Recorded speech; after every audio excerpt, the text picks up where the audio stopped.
Welcome to the Verdin Verdict Sports Show. I'm your host, Jacob Verdin. We got some sports talk on the go for you here today. We're going to cover a little bit of USC's fall camp notes. I got a little bit of intel for you. We'll scratch the surface on that. We'll keep digging. We'll keep diving. Then we're going to give you who we think are your most probable freshmen for LSU to see the field this season. Then we're going to move into our biggest impact transfers for LSU. Might be obvious, but we're going to put it together. And lastly, we're going to end the stream off with some LSU position group grades. We went through each position room.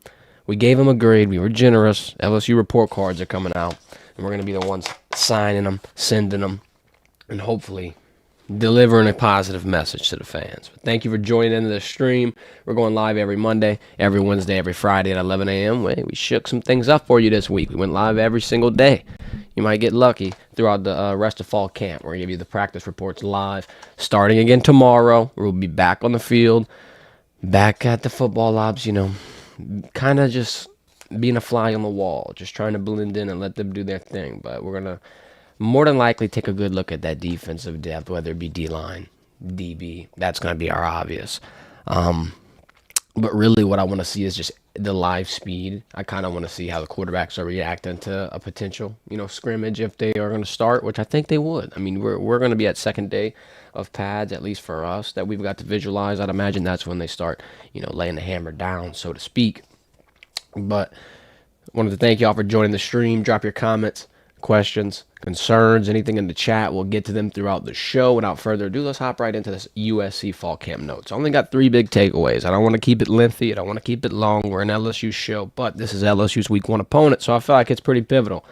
First things first, they got some corners getting cross-trained as well, so don't hit the panic button when you see Sage Ryan out there at corner. He could move back to safety. This could just be for the betterment of the team as a whole, much like what USC is doing. However, this isn't a good measuring stick because USC is also in a little bit of a defensive limbo as well. So, hey, it makes sense. You want to try to get the most bang for your buck out of fall camp and get everyone on the same page. The 2 players that I would see out of USC's corner room having the most experience, the most depth, the most wherewithal, so to speak. I'm going to start it off with Anthony Beavers and then Greedy Vance. He came from Florida State.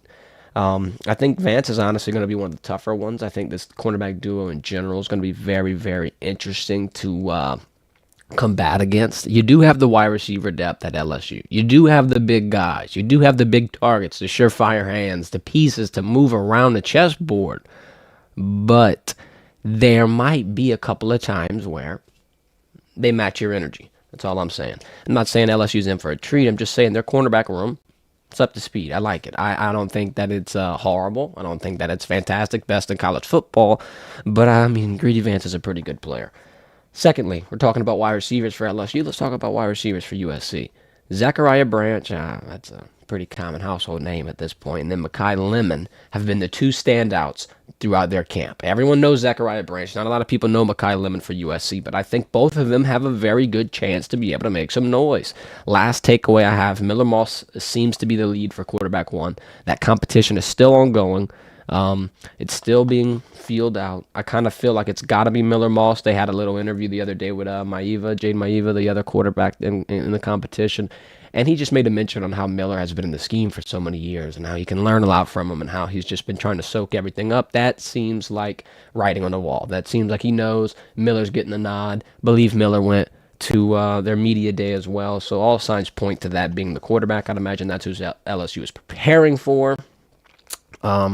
Really, the USC situation, I'm not uber horrified. I don't think USC is a team that, could run all over LSU and kill them in the passing game, in the running game, just in the game in general, like a Florida State potentially could have. If we were playing Florida State for the 3rd straight year, I might be nervous. I might be a little nervous going into that game. Sure, they don't have Jordan Travis. Sure, they lost a couple of pieces. Hell, they lost Keon Coleman, number 4 from Big Op. I think, though, USC might be a good enough test early on to where we can get to see what LSU's made of. They still get out of there with a win, but you kind of have, to kind of grow and learn from the mistakes and the things that you've seen in that game. I think that's going to be the biggest point of it. I don't think LSU loses. I hope we break that 4-year streak. We'll be there live in Las Vegas covering it, so hit the subscribe button so you can stay tuned throughout this season.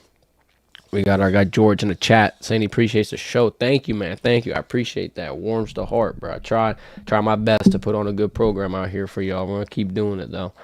Next segment, we got LSU freshmen who will see the field in 2024. Now, this one is probably really easy. Couple of pieces here that, just jump off the page at you. It doesn't take a rocket scientist to look through this roster to look how fall camp has been going and, make this analysis. We're going to go 5-1. I feel like that's more entertaining. We don't want to just start off with the big fish. We don't want to just go number one and then have y'all sleeping through the rest of the list, because number one, you can probably guess who it is. Number 5, Caden Durham. Now, that one might be confusing. I just think he's been turning heads a little bit at camp. Running backs is a spot with a lot of injuries sometimes. I'm not saying we're going to have injuries this year. I'm not going to be the curse for LSU. But running backs get banged up. Running backs get hit a lot. Running backs get put in a situation where sometimes push comes to shove. And I think with a younger guy like Caden, who's kind of been hitting the ground running, so to speak, he could be an option. Of course, Caleb Jackson's probably going to take this role and run with it. And I'm not saying that Caden Durham's going to be a mainstay back or a starter back, if you will. But he'll probably see some reps. He'll probably be someone that they wouldn't be afraid to throw out there in the fire in his freshman year. Number 4, Dominic McKinley. We talked about him yesterday. We talked about him a lot, quite frankly, because he's a really, really, really big piece to this recruiting class that just came in. He's a big guy. There's a couple of things, obviously, that Dominic McKinley is going to have to do, but that's what every freshman, that's what everybody who's coming from high school football to college football. I think that there's a very good chance that Dominic McKinley can play some supplemental snaps, and Bo Davis probably wants him to get his feet wet very, very, very early on. Second, PJ Woodland. He's a little smaller, or this is third, actually, not second, my bad. Third, PJ Woodland. He's a little smaller, 5'11", 165 pounds, but the only thing he's got to do to see some serious time at corner, to see some good, rotational depth reps, if you will, get up from 165. Literally get to 185 or 195. Still not great, but float closer to 200, and you'll probably be a mainstay corner. Second, Deshaun Spears, lengthy safety. He's been playing solid reps at his position. I really enjoyed watching him. I feel like he's one of those sigh of relief where you're seeing it on the defensive side, like, okay, that's something that we can build off of. That's something that is a bright spot, quite frankly. He's guarding dudes that are, like we said, 5, 6, 7 inches taller than him, and I feel like that's pretty interesting in football. That kind of shakes some things up, if you ask me. I think he could see some really solid backup reps. I don't know if he's going to be our starting safety. Maybe by the end of the year, who knows? That would be interesting. I'm not going to would say I hope not, because I got a couple of pieces in mind for who I want to be our starting safeties whenever, the thick of the season arrives. Number 1, freshman who's going to see the field. This is not a question in the slightest. This is why I wanted to leave this one for last. Everyone guessed it. Trudez Green, huge tight end. You don't have to just utilize him in the passing game. You can utilize him in the blocking game if you really, really want. If you want to make him put his hand in the dirt, get alongside Mason Taylor and pushing people around, you got a 7-man front, and you're running back, whoever it may be, Caleb Jackson, Josh Williams, John Emery, hell, maybe Caden Durham. You got a lot of pieces that you can throw in the grease, so to speak. I think that they're going to be kind of heating some things up on offense. And most of these freshmen, well, we only had 2 on offense, actually, out of what we gave you. But Trudez Green, I think he's for sure going to be a big mix. We got a question in the chat from Rylan. Who's our starting secondary, you think? Well, as of what we've seen through camp, we've seen at the cornerback positions Ashton Stamps. We've seen Sage Ryan. At the safeties, we've seen Jordan Gilbert. We've seen Jordan Allen. We've seen a mixture of people. Now, I don't know how it's going to end up. It's a little bit too early to tell. They got a little couple of weeks in between where they're going to see live reps. They're going to see a lot of things that we might not see when we go into practice. There's also that. We go to practice, but even if we stay the whole time, I'm telling you that there's some things that they probably don't exactly show. So they're going to have a lot more information, a lot more intel, a lot more decision backing than we will. I would like to see in the DB rotation at least. Let's say Zy Alexander gets healthy. Let's say he's perfect. Let's say he's able to play the defense that we saw from him last season. I would put Ashton and Zy at your 2 corners. Now at safety, I trust Jordan Gilbert. I like Jordan Gilbert. We're going to talk about Jordan Gilbert in our next segment. I think then the other safety position, you kind of just move Sage Ryan to it, and you facilitate it throughout the season. If you need help at corner, that's why you cross-train Sage Ryan. I'm sure, and I'm not going to speak for anyone here, though, but I'm just sure if Sage Ryan has played safety majority of his career, if he's looked good at safety, if they were going to move him to safety in the spring, I'm just wondering what changed. I'm wondering, is it the cornerback quality? Has that influenced their decision to put him there? Is it truly just cross training? So if it has to happen, he's ready. I really want to know what the deal is with that. Like Blanche is saying in the chat, though, it's going to depend on Zai's recovery for sure. I really think, and JK's a good option as well. JK Johnson, I've seen him running a lot with the twos. I've never seen him get too many options with the ones yet. We'll keep an eye on it. I really do think, though, your best quarterback pairing, if you had to pick anybody, if you had a perfect world where everyone was healthy and nobody was lingering with injuries, it'd probably be Ashton and Zai. And then your safeties, you can really get creative. You can have Jordan and you can have Sage. You can have Jordan and whoever you want, quite frankly. I mean, I don't think you see someone like a Deshaun Spears enter as early, as the first couple of weeks. But let's say a big injury happens.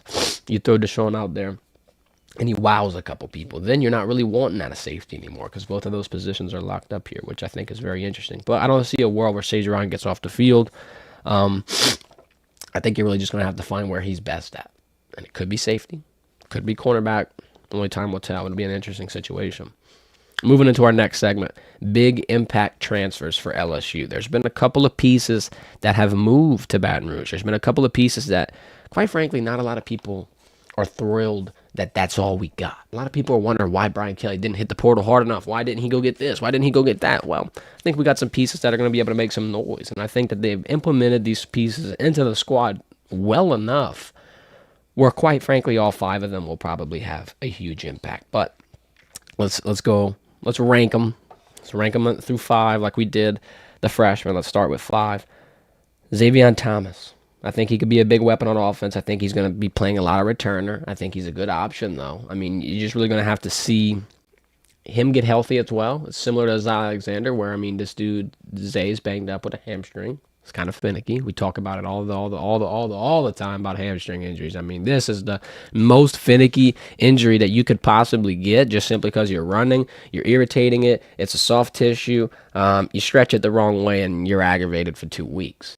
So that's going to be a little interesting to see how he handles that, how the recovery goes with that. Other than, that one little bad spot, I think he's got nothing but good spots. I think he's, like I said, going to be an excellent returner, probably going to be one of the best we have, apart from maybe an Aaron Anderson, maybe a Jelani Watkins. You do have some other speedy pieces, but Xavier Thomas has done it for a little bit longer, at a little bit of a higher level, and I feel like the trust is going to float around him for that. He's also an SEC caliber player. He's coming from Mississippi State. He knows the speed of the game. He knows what's expected of him. He knows how to handle it. He won't get surprised. So that'll be another interesting piece that they have integrated into this team. Number 4, Javier Suggs. I mean, I've enjoyed watching him in camp. I feel like he's going under the radar sometimes. He's been getting a lot of quality reps at D-tackle. He's 6'3", 300 pounds. He moves really quickly. Bo Davis has been very interesting, working alongside him. There's been a couple of times where Javier will go through a rep. Bo will call him right back, signal him right back. Nah, look, change this, kind of focus on this, redo it. Redoes the rep. Come back. Come on. Look at this. No. Let's change this. Maybe try this. Boom. 3rd rep in a row. I mean, that type of thing when a coach is pulling you out from the entire position group, giving you more reps, giving you more tutelage, giving you more guidance. Like I always say, sometimes it feels like they're picking on you, but really and truly they see something in you. And that stuck out to me. I think that Javier Suggs has the potential to be able to be a disruption on the defensive side. And there's not a lot of big guys on the front that are really going to make a name for themselves that haven't already. The 3 guys that you're going to rely on, Savion Jones, Jacoby Guillory, and then you got Deshaun Womack. And yeah, you got other pieces, and I'm not dissing a Paris Shannon. I'm not dissing anybody like a Jalen Lee. I'm not dissing anybody. What I'm saying is, everyone's wondering, like I just said, transfer portal, what happened? Where's the D-line depth? Where's this? Where's that? Javier Suggs came from Grand Valley State. He might be the piece that you need. He might be the last piece to the puzzle on that defensive line, at least. Another piece of the defensive puzzle. It's funny that we're talking about people criticizing the transfer portal because we got another defensive tackle transfer on this list. Number 3, Gio Piez from Wisconsin. A lot of experience. He's a grad transfer. He's going to probably be a day one starter, simply put. I don't have to explain it too much. When you play that long, when you're that big, when you're that valuable of an asset, and they go get you from Wisconsin, I think that they're going to probably, put the pedal to the metal and let you see the floor. I think that that's going to be the general consensus, is Gio's going to start. If he doesn't, it means somebody shook some damn ground and made some noise. Number 2, Jordan Gilbert, transferred from A&M. Same thing like Xavier Thomas. The level of play of the SEC should not shock him, should not bug him, should not slow him down. I think he's going to be our most solid safety. He's the best safety that you could rely on. He doesn't remind me any means in playing style or just when I say this has nothing to do with other than just the simple fact that, he's a piece that has come in through the portal into the safety position that we could rely on as a leader. Last year, we saw that with Andre Sam. Do they play the same? Do they look the same? Are they in a similar build? No. But it'll be an interesting spot just because the turnover that we've had, you really do need to hit a home run on some pieces. And I think this safety piece, this Jordan Gilbert move, needs to be the home run that was hit on the defensive side of the transfer portal. I mean, if Gio Piez starts, I feel like that could be considered one, but that might be more like a double, a triple. Javier Suggs, that would be pretty solid. That'd be close to a damn home run. Might be an inside the Parker, but, I mean, if Jordan Gilbert locks down, provides some facilitating reps in this position and makes the secondary that much better, he doesn't have all of these people burning him. He's able to stop the ball. He's able to be a stronghold safety. Now you probably got one of your best transfers. Number 1, though, this is why I don't think you can't give him number 1. He's number 2. He's a solid number 2. Like I said, he's still a home run. I don't want to knock nothing off of him. But the number 1 biggest impact transfer has got to be the dude on the Biletnikoff watch list. It's got to be C.J. Daniels. If the NCAA is putting him on that list, or whoever is adding people to Biletnikoff watch list, if they're putting him on there, he's got to be a good option. He's got insane deep ball chemistry with Garrett Nussmeier. We've seen it time and time again throughout camp. I mean, they are testing the defense together, and they've only been together for a greater portion of a couple of months. I'd imagine that C.J. Daniels and Nussmeier continue to build that chemistry, and I'd also imagine that the fact that Chris and Kyron are alongside him, he's not going to be able to get as much attention as he deserves from that defensive coverage, whether it be USC, whether it be Nichols, South Alabama, South Carolina. I don't care. It don't matter. South, North, East, West, most people aren't going to be able to handle this situation just because at Liberty, you've seen flashes of this, right? At Liberty, you've seen the potential for him to be a superstar. Now, at LSU is where the development and your overall, quite frankly, the dreams of LSU get realized, and then the dreams of opponents die, more than likely. That's like your common theme here in Baton Rouge. Unless you're Bo Nix and Auburn in 2021, your dreams came true over here. You go to Oregon after that performance. But all jokes aside, C.J. Daniels, he looks very, very elite. We look like we have 3 elite wide receivers, and we just plucked this one out of the portal. More often than not, you got to develop these guys. More often than not, you got to recruit them, feed them some good food, tell them some good wisdom, and have them sit and wait their turn. Not this time. Not this time. You lose Malik and Brian Thomas, guess what? Call Liberty up. CJ, we got a spot for you, partner. He comes over and he hits the ground running. I think that's going to be one of the biggest pieces that you could look for all season long. That's the number 1 most impacting transfer that LSU has signed. Real quick before we move into our position group grades, wanted to tell you about Happy Dad. We got to get it in. Happy Dad's now available in Louisiana just in time for the summer. It's been hot. You've been sweating. You need something to rehydrate. Happy Dad's the best tasting hard seltzer and tea. It's low in sugar. It's gluten-free. No artificial flavors. Make sure to stock up. Get it at Walmart. Get it at Rouse's. Get it at Albertsons. Get it before it's gone. 21 plus. Happy Dad hard seltzer dropped in Louisiana. We're going to put a link in the description to their website, happydad.com. You can order your merch off there. You can order damn near whatever you want. If you order the alcohol, they'll get ready to show some ID. That's all I got to say. Moving into our last segment, position group grades. Now, this one's going to be interesting because we might get some backlash on this. We might have been really, really, really optimistic with our grades. We're a good teacher. What can we say? We don't want to see anybody get punished with a report card. Started off quarterback. We're going to give him an A. We're going to do A minuses, A pluses. We're going to do the whole deal. This one, just a simply A. Starter solid. Garrett Nussmeier is really good. Backups look decent. Now, I'm about to say something that might spin y'all a little bit. I know Ricky Collins has looked like quarterback too. I'm confused because every now and then you see A.J. Swan step up in the second rep. And now it could just be the threes getting pushed together and then they just did 1-3-2. They could be trying to confuse us. Who knows? But what I'm going to say is there's really no clear-cut quarterback two who is a great option, who you feel thrilled about taking the field like we have in recent years. If Jaden Daniels got banged up over the last 2 years, we were comfortable knowing that Garrett Nussmeier was taking the field, and quite frankly, we wouldn't miss a huge beat. Let's, a la the SEC championship game in Atlanta versus Georgia. I feel like Nuss kind of turned up the heat. Not a lot of people might have even expected a 300-yard game, but the fact that he was able to hold it that entire next year, we had confidence in him just in case. Just hypothetically, if Jaden Daniels would get hit like a Looney Tunes character like he did against Alabama. I feel like the quarterback position, though, you're not really going to have to worry about your depth, so I had to keep him at an A. I think starter, Garrett Nussmeier is going to probably play the entirety of the season. I think we're going to have some good moments from him. I think he's got a great arm. Could have a better arm than most quarterbacks we've seen since Joe Burrow, but it's up for debate. We'll see that one play out. Wide receivers, let's give them an A+. Insane depth, next level talent at every wide receiver spot, 1 through 3.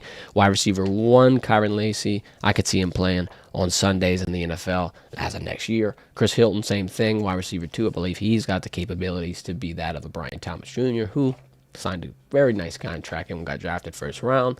And then lastly, C.J. Daniels, who really isn't last at all. We just said he's the number 1 impact transfer. We just said he's got one of the biggest potentials. And I really think that Cortez Hankton, Joe Sloan, they see a lot in him. They're going to test him in a good way. They're going to see what he's capable of. And the more he shows, the more he'll get, the more we'll know. Offensive line, A+. Come on, we're being generous. First 3 grades, all A's. But, bro, these are the 3 best position groups on LSU. A+, 2 All-American tackles. Majority of the offensive lines played together for almost 3 years. You got that chemistry, that camaraderie. You know that the man next to you is going to go to war and fight tooth and nail to be able to protect this offense. Will Campbell, Garrett Dellinger, Miles Frazier. You're throwing DJ Chester in the mix. You don't got Charles Turner again. But other than that, these guys have been together their entire time over here. So shout out to them. Shout out to Brad Davis also. Because, listen, I want to dial this thing back to Brian Kelly's first year when we saw 6 different offensive line combinations through 6 weeks. And everyone's like, oh, my God, the offensive line is so rough. If they get better, that's why, that's what's holding Jaden Daniels back. If the offensive line gets better, Jaden Daniels will have a lot more time to throw. He'll be able to be explosive. Man, that was right, because you go through next season, you finish off that year with the chemistry. After 6 weeks, you find your scheme, you find your guys, you find your final rotation. They all play through. Then flash forward, you only lose Anthony Bradford. You come back the next year, you kind of have some similar, mindset that we had just now. Everyone's retained. We still got these 2 guys. Let's run it. And then they pretty much are the best offensive line in college football, bar one team that got the award, that did win the national championship, but offense wasn't as powerful. That's neither here nor there. And then Jaden Daniels' career blows up. The offensive line does protect him. He does hit the ground running. He wins a damn Heisman. He gets drafted 2nd overall, and everyone's tune changes. Well, one more offseason of this offensive line together can only mean that they get better. I don't think they get worse. So I think this offense is still in a similar position to be able to uplift somebody like Jaden Daniels was uplifted. Now, Jaden Daniels, of course, did his own work. Explosive, one-of-one type player. We'll probably not see at LSU for a long time. I'm not going to say again because we said that for Joe Burrow, and look what happened. But my point is that the offensive line transformed that offense just as well as Jaden Daniels, and I'm excited to see what has happened through another offseason of gelling. They could be the best offensive line once again. More than likely they will be. And if that would be the case, then this position group grade would probably rise. Running back, B+. Got a B+. Experience and high potential for guys like Caleb Jackson to make a big name for themselves, but we just have to see it play out. We can only hypothesize Caleb Jackson is going to be so good and a next-level star and this and that and the other so much. You're going to have to actually just see it happen. I don't want to jump the gun and give all kind of A's across the board because we got one coming up here. Tight end, I got to give him an A. I'm sorry. I didn't give him A+. I wanted to. At first, I did. And then I knew I would get some backlash. Could be the best tight end room in the nation. I think Mason Taylor's a first-round talent for the NFL draft. He's shown you a lot of consistency, which I think is the biggest, plus at this position. I think that he actually shows a lot more of his capabilities this year. And then I feel like he's done great. His freshman year, he saved us in the Alabama game. lifelong memory forever. Got to run the field. Thank you, Mason Taylor. And now this year, he's looking to get back into the incorporation of the offense. Last season, yeah, sure, you had two guys who could have damn near won the Blitnikoff. You had two guys who are now going to be on Sundays torching NFL defenses. So it's kind of hard to get your tight end the ball. Then when your quarterback's your leading rusher for 2 years as well, it's just like, you're not the fourth option necessarily, but you're not the first, second, or third. Sometimes you might not even be the fourth, actually. But now Mason Taylor's stepping into a new light where he will see a lot more targets. He will see a lot more incorporation. I think this year, he's going to lead this room. Not to mention Trudez Green, Kamorian Pimpton. They're going to be huge for LSU. Only reason I didn't make him an A+. This might be an interesting take. I would have made him an A+ if Mac Markaway didn't transfer, just because he had even more depth in the blocking area. You didn't have to have some of these guys go play those blocking reps. They could, but the room would have probably been better if they were saved for just receiving. If they were saved for just, a couple of instances where they're going to be incorporated potentially, and leave it at that. Now, because Mac Markaway leaves doesn't make the position group grade drop buku letter grades. No, we're still at an A. It's just not an A+. The A+ can be, it can get there if the performance is aligning. Linebackers. Oof. Defense. I wanted to try to, be very cautious with this defensive grading because I don't want to make any panic ensue. So linebackers, I think this is your best position just simply because Harold Perkins and Greg Penn are your two best bright spots on that side of the ball. Harold Perkins is without a doubt your best player that you have in Baton Rouge on that defensive side. I think, it's going to be a little bit interesting because now you got Major Burns, who's obviously a DB, who's obviously going to be an extra DB. I'm not going to call him a nickel. They call him a star. It's really like a dime set package where you got 6 guys out there. But it'll be interesting to see what Major Burns does closer to the line because it's kind of like a linebacker DB hybrid just because of the positioning that you're in the scheme. I'm not going to throw him in this linebacker room. He's still a DB, but I think that'll help Greg and Harold and, that even with Weeks, it'll help those guys be able to not only communicate, not only understand their role, but just move around freely because, putting someone like Major Burns closer to the action with the aggression that he has, it could go one of two ways. I think that Major is going to really be able to be a big piece of the defense. You really do need him. I think he's a good veteran. I think he's a good mouthpiece. I think that he communicates everything really well. He uplifts his guys around him. He's a really positive, good person to be around. And I think that he plays football with his entire of his heart. And he's got a dog. He's got the dog in him. So it's like you don't want to keep him off the field. And I know what the second thing is. And I know what a lot of people are worried about. They're worried about him pressing. They're worried about him getting burnt in coverage. They're worried about seeing the back of his jersey rather than the front and him celebrating after making a play. It happens. It's the DB nature. They're going to probably come after him. And he's had a couple of spots in practice where, let's say, Aaron Anderson shakes him off twice. It happens. Not everyone's going to play perfect all the time. I think, though, if we want to keep talking about someone you've been able to rely on consistently, be that as it may, there's been a lot of issues on the defense. But Major Burns, quite frankly, has shown up in a couple of instances where not a lot of people have shown up. And I think this season you might be able to see a little bit new, a little bit of a more, focused Major Burns. He's got a big year ahead of him, much like a guy like Savion Jones. A lot of even Jacoby Guillory, we'll throw him out there too. A lot of these guys are in a make or break season where this has to be the year that they turn up the ante, push the pace, and get it done. And I think that, that they're not just going to be able to walk around and ignore that. Defensive line, B-. The depth's lacking, but the guys like Jacoby Guillory, Savion Jones, Deshaun Womack, they're going to lead the way. Those are going to be the pieces that are the bright spots in the room. Those are going to be the pieces that get to the quarterback, that make the havoc, that kind of make people sweat a little bit, if you will. Now, can Gio Piez and Javier Suggs and all, McKinley, can all these pieces get integrated? Of course. They probably will. But as of right now, with what we've seen, with kind of how it feels, I'm going to give him that grade. Now, here we go with the worst grade of the entire team. We had to save it for last. I'm sorry, guys. DB, C+. That's a positive grade. That's positive. Look, you're not failing. Matter of fact, you're close to a B. Really, really close. Practice look rough, though. I know it's not your finalized rotation. I know it's not your most optimized. Like we said, dream lineup. Let's throw Ash and Stamps out there with Zy Alexander. Let's put them two together. Let's see how that combination goes. Obviously, Zy Alexander needs to get healthy. I think we'll get really close. Will we see a full implementation in week 1 with USC? No, but we'll probably see it by week 3. with South Carolina. We'll keep updating that as well. That's probably going to be one of the biggest things we look at tomorrow at practice is how is Alexander looking? Are there any other different rotations for DB? It's one of the weaker spots, but, if you fix it, LSU's in a bit of a good spot. I'm going to read the chat here a little bit. Let's see. We got our guy Blanche in here talking about a few teams that are going to have DB talent to cover LSU's wide receivers. Now, that's true. I always say great offense beats great defense 9 times out of 10 in this situation. It'll be interesting, though, because I think Greedy Vance is a pretty good player. I also think with Kyron, with Chris, with CJ, running backs in the backfield, tight ends even. I mean, you got a damn 6'7" tight end you could throw out there. Plus, Nuss, like Coach Sloan said, he's a processor. He's a decision maker. He's someone that can see a lot of information rather quickly. I know a lot of people are worried about the interceptions. That's an experience that you've seen in the past. You know what I mean? Now he's a starter. Now he gets to really get his feet wet. Now he really gets to run around and beat a guy. And I think that, with that comes the realization that if you turn the ball over and if you throw things willy-nilly, your career might be a glimpse. And I don't think he wants that. I don't think that any quarterback, quite frankly, wants that. But one thing I do want to notice is we all worried about turnovers with Jaden Daniels. We all worried about him coming over from Arizona State the previous year throwing, 11 interceptions, 13 interceptions through 13 games. It was something like that, something very similar. And they were able to curve it. They were able to slow it down, able to get Jaden Daniels hemmed in and kind of like, hey, dude, protect that football. You don't see nothing, throw it away, run the football, do something.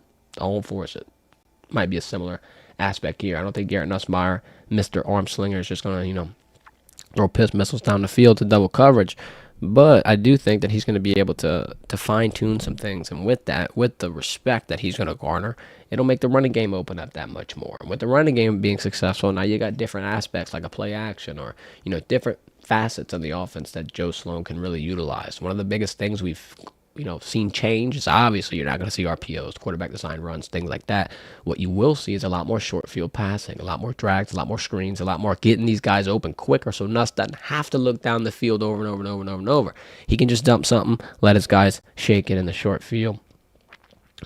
I've got Cole in the chat saying the use of iPads and sidelines, a really smart coach is going to shine. Blaker's really sharp. Situational rotations will be the constant. Yeah, and the thing about iPads is there's two things. One, obviously, you get to see your mistake a lot sooner and you get to get the coaching. Two, you get a way more clear understanding of where things are going wrong. Like Joe Sloan said it best, there was times last season where to be able to adjust, to be able to see what the defense is doing, to be able to really get the offense into the prime position, you're going to have to ask your offensive lineman, what did you see? What was out there? What do you expect? That type of deal. You got to pick their brain and go off of memory. And sometimes on the football field, when you're playing in front of 100,000 people late at night with nerves and adrenaline and all kind of endorphins going through your body, it might be hard to remember. So now with the iPad, you get a for sure understanding. You get to really finalize the little details while you're still in the field. You don't got to wait for film review. Like Harold Perkins said at SEC Media Days, why wait a couple of days when I can find out right now? That's the mindset. I think the iPads Plus, let's pair that with the headsets and the helmets. Joe Sloan said you're not telling them where to throw, you're not helping them make their mind up, but you're communicating the things that previously they'd have to be staring at the sideline watching the signs, them cards with all the emojis, the damn, fire emoji, pointing emoji, winking emoji. Like, bro, we got to piece all this together and watch everybody make their signs and stuff. It's like now you just get it told in your ear and you've got 20 more seconds to be able to let everybody know what to do, get everyone in their assignment, get everyone in their situations. Now, it's just a simple, you see Nussmeier doing this, they're cooking. Straight up. You see Nussmeier covering his ears, they're cooking in the headset. There's a lot of assets to this game that I think are going to be really interesting to see.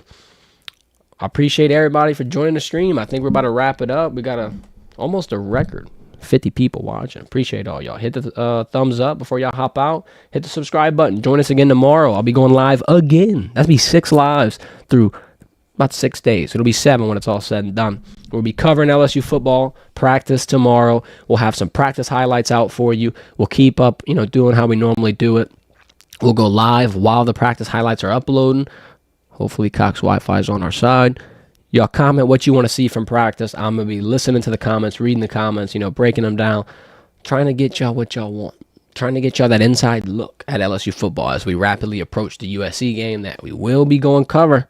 So hit the subscribe button. Stay tuned. We got some big things coming for the Verdin Verdict. We're jumping in that water. We're not in no swimming pool, no kiddie pool. We're jumping straight in the ocean. Straight in the ocean, no floaties. Just looking to tread water until USC. That's what we're doing right now. Then we're going to start swimming. Then we're starting our voyage, hopefully, to the college football playoff. That's where I think this one could potentially end. Thank you to our guys Blanche, got Cole. Let's see who else we had in the chat. Our guys Seth, Rylan, George. Thank you. Thank you to everybody. I appreciate everyone who's been making this happen. I'm enjoying the community support. We've been growing. We've been building. I'm excited to keep doing it. Going live again tomorrow. Practice highlights. We got another practice on Monday. Circle your calendars. Mark it down. Hit the subscribe button. Hit the notification bell. This has been the Verdin Verdict. Y'all have a great weekend. See you tomorrow.